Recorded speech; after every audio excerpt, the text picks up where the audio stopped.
प्रश्न संख्या 3 है आपका, दिखाइए कि संख्या रेखा पर √5 को किस प्रकार निरूपित किया जा सकता है। ठीक है, तो सबसे पहले क्या करना है आपको, एक संख्या रेखा खींचना है। ठीक है, सबसे पहले एक संख्या रेखा खींचेंगे। ठीक, इस पॉइंट को हम, ये 0 हो गया, ये 1 हो गया, ये 2 हो गया, ये 3 हो गया, ये 4 हो गया। ठीक है, और यहां से आपको एक रेखा लेनी है 2 सेंटीमीटर की। ठीक, ए, इसको ए मानना है, इसको बी मानना है। ठीक है, और यहाँ पे पॉइंट बी पे आपको एक लंब खींचना है। लंब खींचने के लिए क्या करेंगे, बी पॉइंट पे प्रकार रख के एक पहले अर्धवृत्त खींचेंगे। ठीक है, यहाँ पे प्रकार रख के एक चाप ऐसे लगाएंगे और यहाँ पे प्रकार रख के एक चाप ऐसे लगाएंगे। ठीक है, ये एक पॉइंट बी पे लंब हो जाएगा। ठीक है, पॉइंट बी पे हमने लंब खींच दिया। अब यहाँ से आपको प्रकार से एक यूनिट नाप लेना है और इस पे आपको चिन्ह लगा लेना है। ठीक है, कि यहाँ पे एक यूनिट आ रहा है और इसको मान लेना है सी। ठीक, और ए और सी को आपको मिला देना है। ठीक, तो ये त्रिभुज आपका ए बी सी आपका समकोण त्रिभुज बन जाएगा। ठीक है, क्योंकि इस पे हमने लंब डाला है तो ये 90 डिग्री का होगा, समकोण त्रिभुज हो जाएगा। ठीक है, तो ए बी आपका होगा 2 सेंटीमीटर। ठीक है, ए बी होगा आपका, हम तो बोर्ड में कर रहे हैं लेकिन आपको क्या करना है, ये सभी को आपको स्केल से माप के करना है। ठीक है, 1 सेंटीमीटर, 2 सेंटीमीटर, 3 सेंटीमीटर, 4 सेंटीमीटर पे ये 4 पॉइंट आपको रखने हैं। फिर 2 सेंटीमीटर की एक आपको स्केल से माप के लाइन लेना है। फिर उसके बाद तो ये भी आपका जब माप लेंगे तो ये भी 1 सेंटीमीटर पे आएगा। ठीक है, तो ए बी कितना हो गया, 2 सेंटीमीटर। ठीक है, और ये बी सी कितना हो जाएगा, 1। ठीक है, 1 सेंटीमीटर। ठीक है, तो पाइथागोरस प्रमेय क्या होती है, AC का स्क्वायर यानी कर्ण का स्क्वायर पाइथागोरस प्रमेय होती है। कर्ण का स्क्वायर बराबर आधार का स्क्वायर प्लस लंब का स्क्वायर। ठीक है, तो आधार हमारा कितना है, 2 है, तो हम 2 का स्क्वायर हो जाएगा यहाँ पे, और प्लस लंब 1 है तो 1 का स्क्वायर हो जाएगा।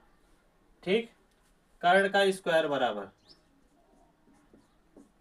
ठीक, इसका स्क्वायर हम हटाएंगे तो उधर जाके बराबर के साइड में अंडा रूट हो जाएगा, तो कर्ण बराबर आ जाएगा अंडा रूट का 2 का स्क्वायर 4 और 1 का स्क्वायर 1।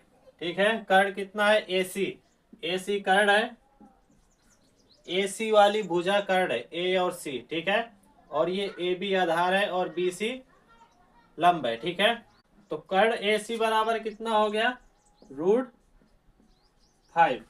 ठीक है, तो इसका मान A और C का मान हमारा निकल आया √5। ठीक है, ये कितना आ गया, √5। ठीक, जब ये हमारा √5 आ गया AC, लेकिन हमें √5 को हमें ऊपर नहीं दिखाना है, हमें यहाँ पे दिखाना है संख्या रेखा पर।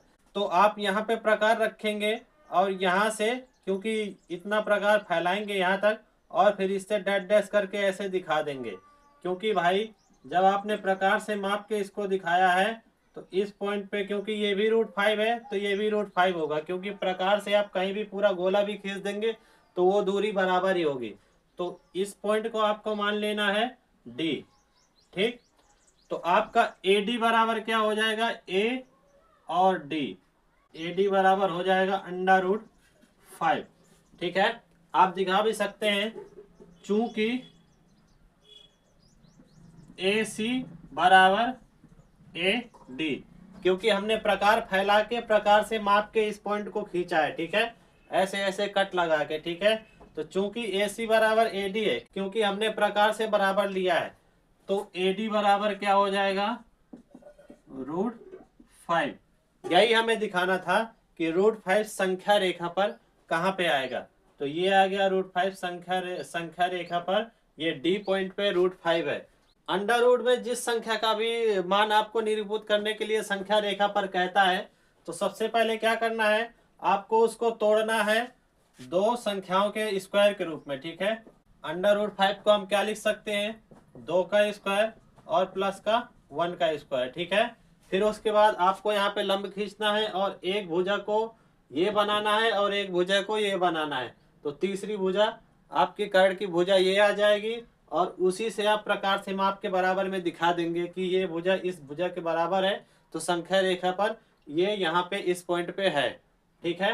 जैसे हमने यहाँ पे सबसे पहले एक 2 सेंटीमीटर का आधार लिया है, फिर उसके बाद 1 सेंटीमीटर का हमने लंब खींचा है। फिर पाइथागोरस प्रमेय के अनुसार कर्ण का फार्मूला होता है अंडर रूट का आधार का स्क्वायर प्लस लंब का स्क्वायर। तो उसी अनुसार ये हमारा √5 यहाँ पे निकल के आ गया, कर्ण की भुजा हमारी √5 आ गई।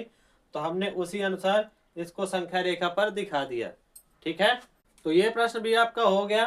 प्रश्नावली 1.2 के एनसीईआरटी क्वेश्चन में से आपके 3 ही क्वेश्चन है जो कि तीनों हल हो गए। अगले वीडियो लेक्चर में हम लोग बात करेंगे प्रश्नावली 1.2 के एडिशनल इंपॉर्टेंट क्वेश्चन के बारे में।